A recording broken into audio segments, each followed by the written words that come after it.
Am I eating chicken? Well, it is tuna, but it's not. Let's get ready to rumble!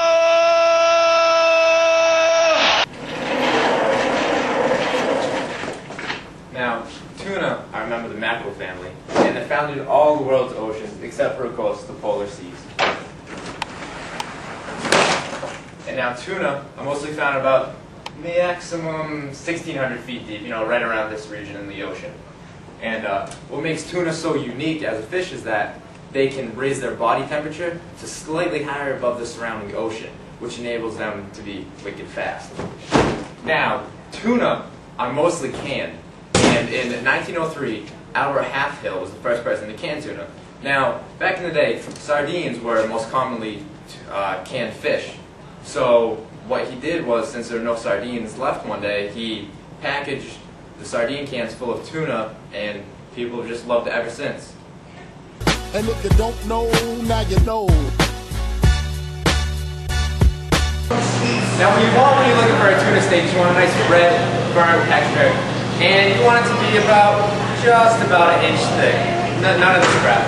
Now, how we're going to prepare this tuna right now is we're going to sear it. Now, searing, you need a couple things. You need a source of heat, and I got a gas stove over there that I'm going to use. And then you need a food. This tuna steak looks rather nice. And then you need something to cook it on. So, you can use copper. Copper's a very good conductor. The thing wrong with it is that it's so expensive, nobody's going to have this in the house. What else we got? I have a cast iron pan now. Cast iron, rather expensive. And it's very dense, so what it can do is it's going to hold heat very well. It's going to take a little while to heat up, but that's no problem. And once it gets hot, it's going to stay hot. So something wrong with the cast iron is the maintenance required to keep it. It might be a little bit rusty, so what you're going to have to do is put it in the oven, maybe 400, 500 degrees. Put it in there, take it out when it's warm, but it's still good enough to hold. You're going to take it out, rub with some oil everywhere, the handle, inside, outside. Put it back in the oven for about an hour, take it out, and you're all good to go. Now, something wrong with searing in general, the actual cooking method, is that what it does is it cooks the outside of the food, so it's perfectly cooked. But the only thing wrong with that is that the inside is still going to be raw. So the outside's cooked, well done, the inside's raw. Not a good thing, except of course if we're cooking tuna, which is what we're going to do instead.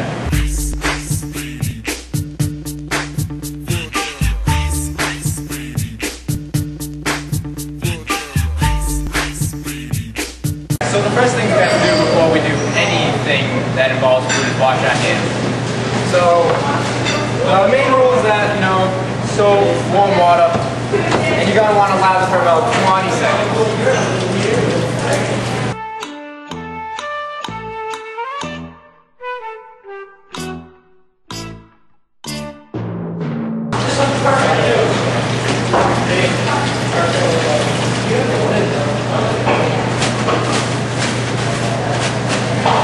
Right, you just gotta dry your hands.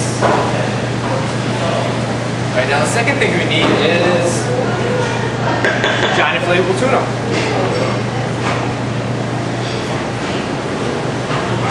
Alright, and then I don't want to get my hands that dirty, so I'm gonna grab some gloves.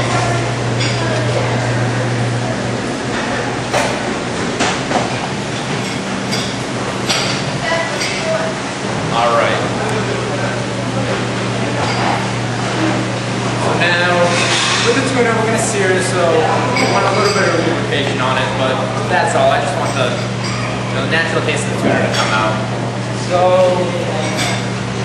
just grab some oil like so. Take the tuna just a very light coat. Now, I'm not putting the oil in the pan because I don't want the tuna to be soaked in the oil, I just want all the flavors to really come out. Get a little rub, get it nice and oiled. And that's going to be it.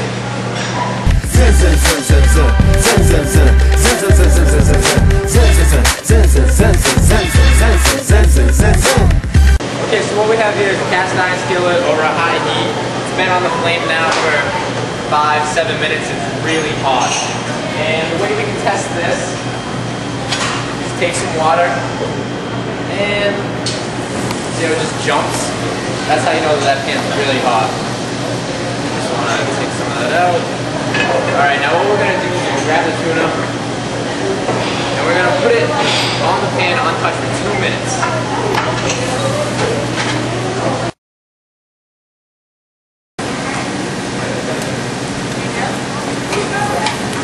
Right? Gonna flip it.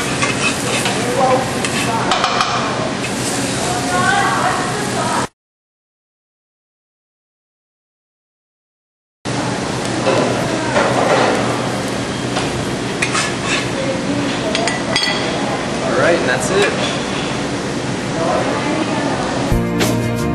You're beautiful. You're beautiful.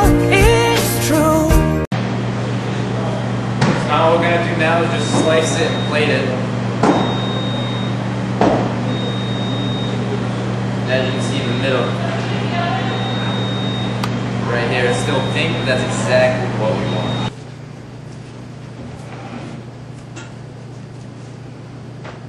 Love the tuna.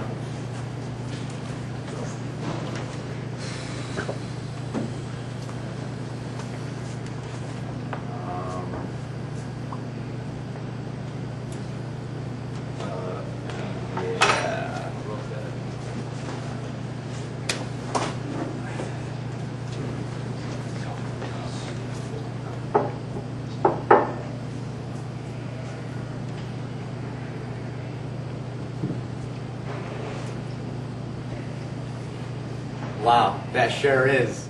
I'll save you from the terror on the screen. I'll make you see